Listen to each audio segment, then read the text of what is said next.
Hello, আসসালামু আলাইকুম guys. আপনাদের জন্য ব্লগ নিয়ে আসলাম আমি আমার শ্বশুর বাড়ি গেছিলাম।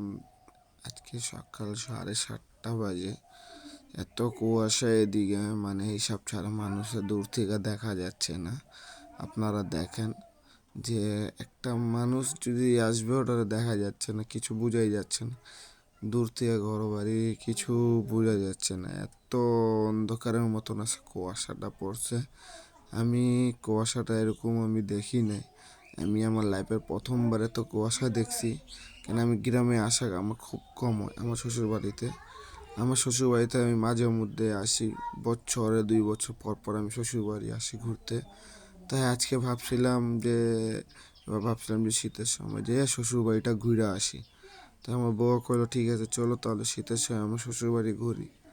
আমরা শীতের আগে আমরা শ্বশুর বাড়ি আমরা আয়া পড়ছি।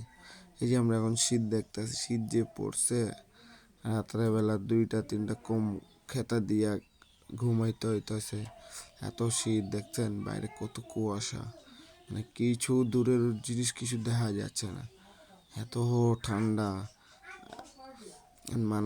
দেশ গ্রামের মানুষরা কেমনে থাকে এত ঠান্ডাতে?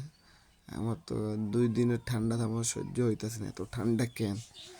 আমরা ঢাকা শহরের মানুষ, আমরা তো ঠান্ডা সহ্য করতে পারি না।